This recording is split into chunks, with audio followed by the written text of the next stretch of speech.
like to welcome you here to this amazing conversation. I'm lucky enough to be joined by Mr. Steven Greenhut. He was my former employer, hired me right on the spot. I was very lucky to do that.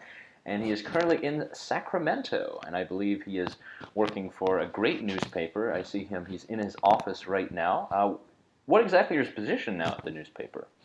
Yeah, I'm the California columnist for the UT San Diego, which is the new online name for the San Diego Union Tribune, the big daily newspaper there. So I get to live in Sacramento, and my readers and editors get to live by the beach. But I write about the capital and anything in the state of California. 3 columns a week. A2. I'm actually on the news pages. Wow, yeah, very, very prolific writer and writing a lot more than I can in my young days. My name is Yaël Ossowski. I am National Investigative Reporter for Watchdog.org. I started down as the bureau chief in Florida, and I'm also living in Vienna, Austria, currently getting involved a lot with journalism and Students for Liberty. So it's a great time. And we have one topic that we would like to get through today. It is one of Stephen's specialties, and it is the expansion of the police state, the expanding power and militarization of law enforcement. Now, a lot of the stories that I heard in my early journalism career were from Stephen himself, so I guess I would just like to ask you, what are some of the important things that you like to focus on whenever you are tackling any sort of a topic related to police unions, to police militarization, to law enforcement? What is something that a journalist can cover and should focus on? Yeah, I think one of the issues I focused on is the way we've created government and unions have created this series of protections that make it virtually impossible to get rid of ill-behaving police officers. So, most conservatives I know, they understand that the government bureaucracy is awful and unions are awful and you can't get rid of ill-performing teachers, which you can't. I think the guy in Los Angeles who was accused of molesting students, they had to pay him to go away because of it would have cost millions of dollars because of all these union protections. Well, the same thing is in law enforcement. So the issue there are actually a variety of issues in the law enforcement issue. One is this whole protection issue, protection racket, unions, something called the Peace Officers Bill of Rights, which the Bill of Rights is supposed to be the original Bill of Rights is supposed to give protections to the citizenry against their government. This is a special bill of protections for the government agents, so they're not held accountable no matter who they kill or who they harm. So we have that, and of course, it ties into electoral politics because covering police at the local level, which I'm one of the columnists when I was at the Orange County Register, where I spoke most of my career, who loved local government. That's what I wanted to cover more because you could really piss people off and have a little more impact on your writing.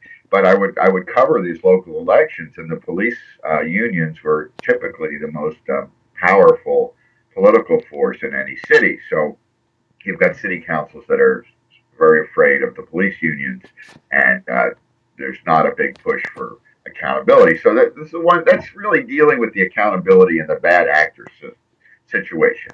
And some folks will say, "Well, yes, we know there are bad actors, and maybe we need to deal with this better." But there are a couple other issues. One, as you mentioned, is the militarization issue. Increasingly, police departments are no longer seeing themselves as community police officers. In a free society, police are not supposed to be a paramilitary type operation.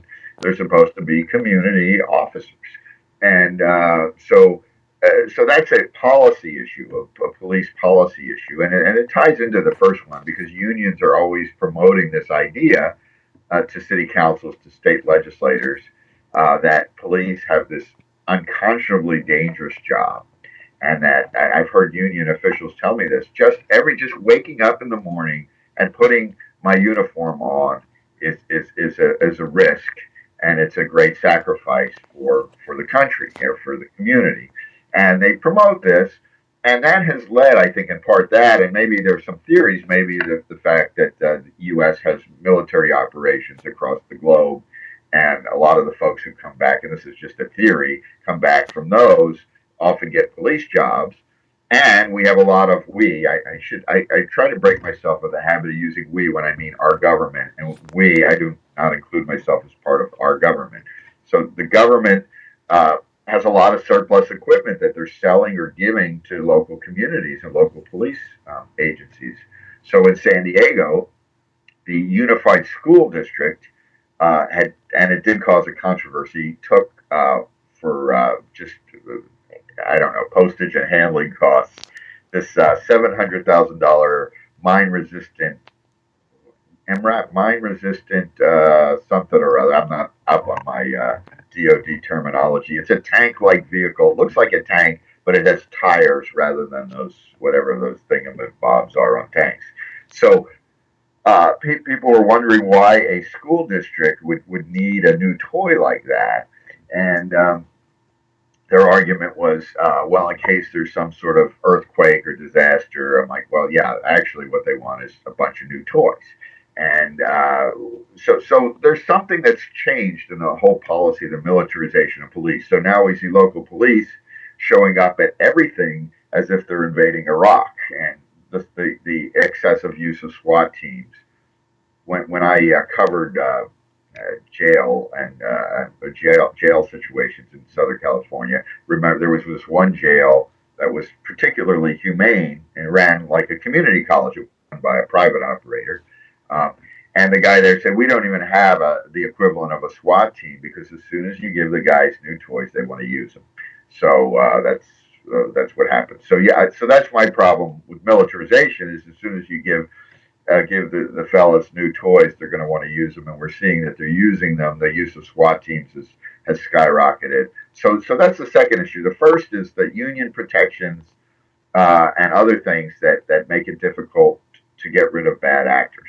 The second is the militarization issue, and then the third probably is we get into maybe we're getting a little far afield, but some of the funding issues and the fact that because of of this union power and because of this sense of this military sense of mission, uh, we have a very difficult time controlling budgets, especially at the local level, police budgets, and we end up with kind of a misallocation of resources. In other words, in a lot of cities, are paying for more retired police officers than actual police officers. Uh, I think one good point that is worthy to discuss is even the role directly of the federal government in all of this. And that is something that we've tried to cover a little bit. Certainly at Watchdog in Florida, we had a couple stories. We've had some very good stuff from Idaho and a couple other places. And when you get down to it and you see that the federal government is inserting itself more and more into local police jurisdictions and more directly contacting sheriffs and just giving them this huge arsenal, it really is turning this idea of a peace officer into law enforcement into it's basically you are guilty until you're proven innocent. yeah, no, it's true, and I think increasingly um, what we're seeing are states are really administrative units of the federal government anymore. I mean, the whole issue of states' rights works at some level, but we see that the feds drive all this policy. So if you want your federal dollars, and every local police force, they have certain training that they do at the FBI headquarters, and they're federally dictated training regimens, uh, federally dictated policies. Um, a lot of the policies that are embraced department by department come from the state, and then the state gets them from the federal agencies, and there's all sorts of unison of purpose between federal, state, and local. So you're right, and then we have this plethora of laws, which is this endless number of laws. So some critics of the situation in New York, where was it the Garner? Eric Garner, yeah, he was Yeah, tripped out by the police officer. Yeah, he was killed by a police officer who was in a chokehold. That he was being harassed for selling individual cigarettes, which in our world, why is that a crime? Um, and that ties into the whole broken window theory of policing in New York, where they believe that the way to create a better city is to crack down on every little crime, no matter how small, which increases the interactions between police. But I do think it's driven by federal policy. And another thing is a lot of it's driven by money. The Bureau of Alcohol, Tobacco, and Firearms, you know, the cliche is that should be the name of a convenience store, not a federal agency. But at ATF, they were handing out awards to their agents that said ATF, and they put always think forfeiture. So what we see, police agencies increasingly, Reason Magazine has done some pieces on this, how police agencies are choosing to take people's property based on what they'd like to have.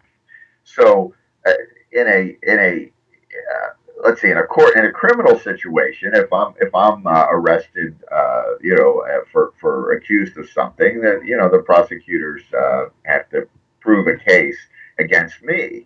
But if I'm being accused of committing a crime and I'm driving my car, and the officers think, hey, that Ram pickup truck would be really nice in our arsenal. They take my truck to court. So you could look at these cases, and it's the Ypsilanti Police Department versus a 1993 green Buick. Yeah. And of course, the standard of evidence for the Buick, which can't really testify on its behalf.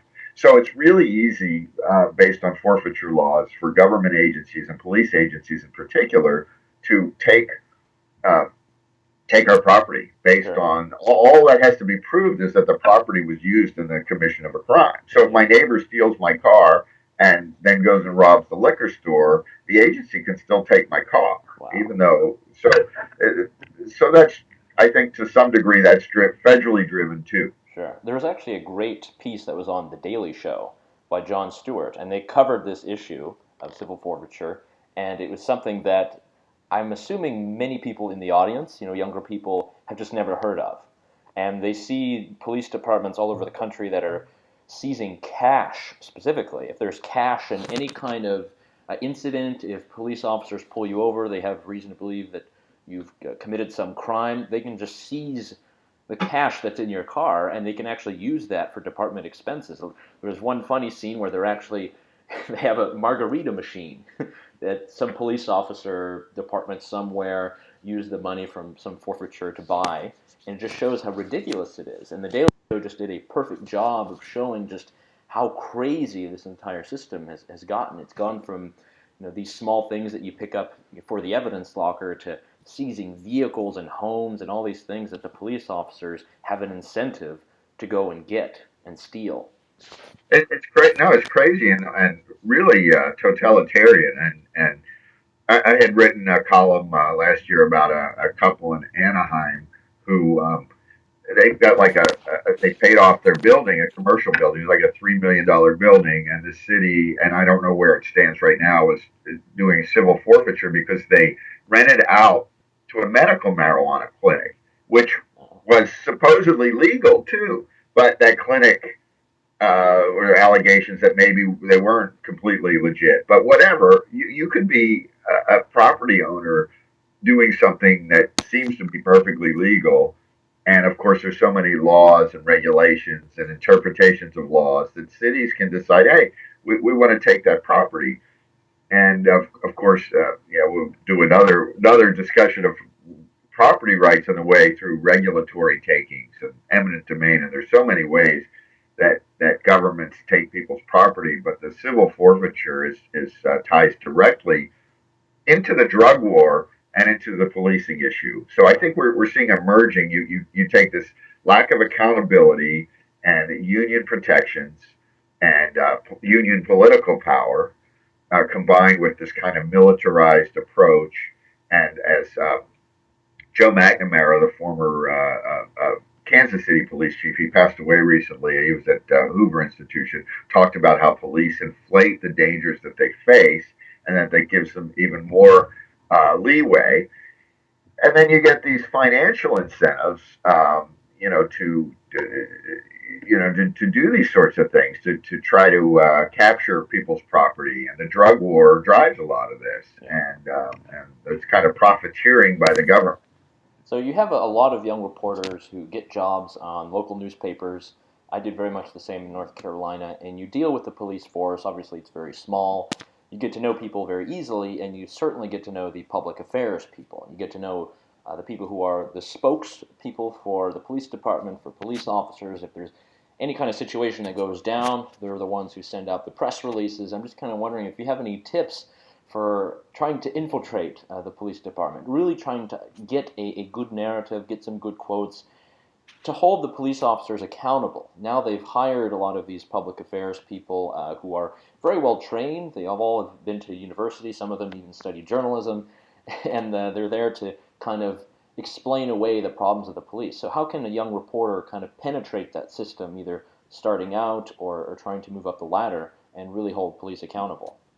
Yeah, I think it's similar with any government agency. I remember when I was starting at a newspaper, and a colleague, a young reporter, said he had just gotten a tip from the city, and I'm like, that's not a tip, that's a press release. And so it helps to know the difference. But policing is a little tougher because they really control the information, and a lot of the records laws give police agencies. Cities have to release more information than police agencies do. So you really, it's hard work, and I think a lot of the reporting we see is essentially glorified press releases.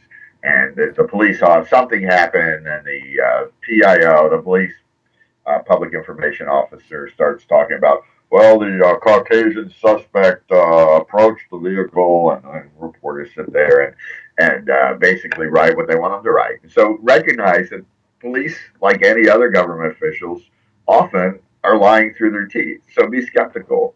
I know especially when we get into police use of force issues. Not always, but sometimes have a brain. The government's going to spin it their way. Remember, after these police officers in Fullerton, California, beat to death what turned out to be an unarmed homeless man in particularly vicious fashion.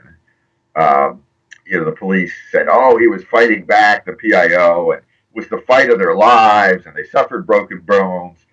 Oops, there happened to be a camera, and we saw that that wasn't true at all. And so be skeptical. Use the Public Information Act and get the police reports. Sure, most of the ones I get are all redacted, but you can use that to your advantage. Develop sources within the department, like any good journalism.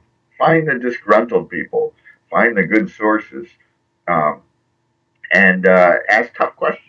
And be clever. I mean, I remember one case where police shot to death this young girl in a park in Huntington Beach. Their line of reasoning, which all police departments do this, is, "How dare you, Mr. Greenhut," and the Register editorial page, "make a conclusion before all the facts are known." Wait until the report comes out. Of course, the report will come out 4 months from now. And of course, in California, it's exempt from the Public Records Act. They said, "Okay, send me all the reports from the previous shootings." Well, they're exempt from the Public Records Act. I'm like, so you're full of shit. You're telling me to wait for something that I'm never allowed to have. But probably the best advice is this: get to know trial attorneys. The only information that comes out on a lot of these cases comes from the attorneys in civil proceedings. It's not the way I would design the system. I mean, I wouldn't design the system so there's no accountability for government agents, and that the records are not released, and the unions get to control everything, and that the only way you get anything is by suing the taxpayers and getting the information from a lawyer through discovery. But you use what you got. It's better than nothing. So you can get some really good stuff from the trial attorneys. And so get to know the people who sue the police departments, Yeah, that's and get to know the activists. There are always going to be there are good government activists. Um, and another thing is on these issues, I find them to be really non-ideological. Uh, I know conservatives who are complete, uh, utter defenders of the cops, no matter what they do. The cops could come into their own house and gun everyone down and they'd still be defending them. And I know conservatives who are outraged by it. Same thing with liberals. I know the liberals up here, the legislature, are really tied in with the police unions, and they don't hold the police accountable. But I know some liberals who do, and the ACLU often does a really admirable job. And I guess I don't know. So that's about the best advice I can think of. Yeah, you've seen certainly recently a lot of different organizations come out around these extreme policing matters. Certainly the stop and frisk model that was used in New York City. And after the shooting of Michael Brown, which happened in Ferguson, Missouri, you had a lot of uproar across the country about policing and how they deal with minorities and really how they do their job, how they effectively do their job, and if they target people, if they target people of certain races or certain classes, and that really has started a new conversation, and it actually has allowed a lot more skepticism of police power to come into play. So I've seen a lot more mainstream stories about police getting all these weapons and police using excessive force, and now there are arguments for everyone in the country, every police officer having a body camera, to make sure that interactions with citizens are not conducted in this kind of off-the-record thing where it's a he said, she said, somebody ends up with a bloody nose and a busted jaw. There have been a lot of cases of police brutality that we just have to go with the word of the people there, and often the police officer wins. And I think, and they take the cameras of the well. What happens though is I've seen already. We see cases where the camera just happens to malfunction at the appropriate time. oh yeah, Just like in one jail situation I had covered, a bunch of people had been beaten up, and they're always beat up in one place that just doesn't happen to have a camera. But still, I think it's a good thing, and at least it's if there's a pattern of Nixonian recordings, maybe that would suggest a problem with the officer or the department. So yeah, nothing's perfect, but I do think the widespread use of video cameras on our phones, watching these folks is good. It's always best to watch our government officials, and there are laws that are introduced and things that can help. Making sure it's clear that police cannot arrest you just for videoing things on a public street, things dealing with change reforms to the Public Records Act. These are all issues that reporters could look into. The other thing I'd say is don't let other people set the narrative. Like this, to me, this whole Brown Ferguson thing is so frustrating because both sides are missing it. And I thought we were making well. What's unfortunately happened is it's become more partisan. So as soon as you see Al Sharpton, any sympathy from conservatives for the police abuse issue goes out the window, sure. and then the way the conservatives reacted, it just became this very partisan thing. It became whether police are racist or not, or heroes or racist thugs. And reality is a lot more nuanced, and race definitely plays an issue. I know African Americans who are wealthy middle class people who are constantly harassed in front of their home. So I agree that there's a racial element, but it's way beyond racial. It's a policing issue, in my view. So militarization, police, some of these issues we've discussed, those are the issues I see as the prime driver of it. So set your own agenda, and if your editor doesn't agree, make a case to your editor on why this should be a police militarization story that has racial connotations rather than a race story or an Al Sharpton story or a government. And look at the data. Data is wonderful. I mean, you start looking. The cops will tell you that like I said earlier, just waking up every morning is they put their life on the line, and then you look, and they're not anywhere near the top of most dangerous professions according to the Bureau of Labor Statistics. And when you look at the police numbers of deaths, you'll notice that about half of them are from driving related, and then if you look at those, many of those are the fault of the officer who doesn't have to abide by normal traffic laws, and mostly not in pursuit of anything. It's not to downplay any sort of I wish everybody a long, happy, and healthy life.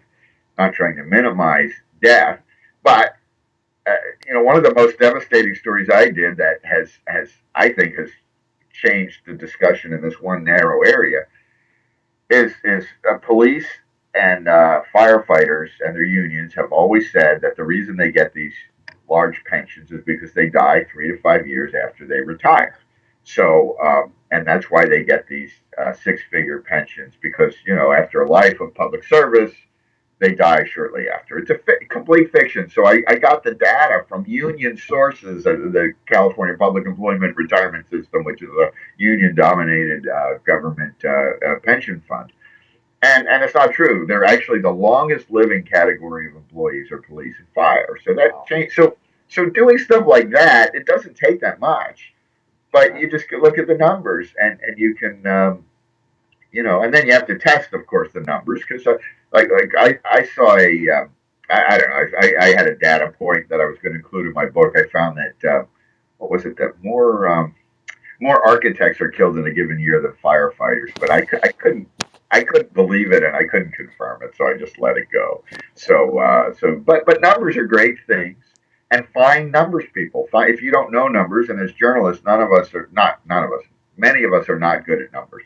Find someone who is, and they'll walk you through it. And then, of course, then you test your numbers with the government agency and see. I got in fact, a little bit unrelated, but on a city bankruptcy trial, someone slipped me a document that showed that the city was completely their budget estimates were nuts. So you call the city and you ask them about it, and they give you their lame explanation, and you got a story. Wow. So it's really thinking outside the box, using your own sources, trying to penetrate.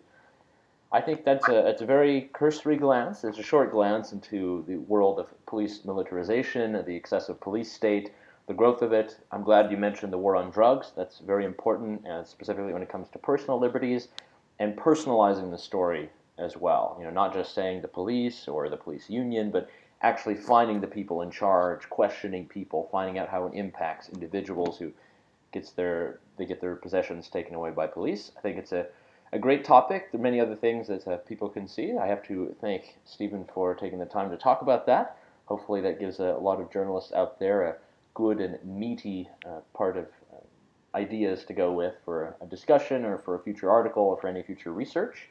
So thank you very much, Steven, for this great conversation. Thanks.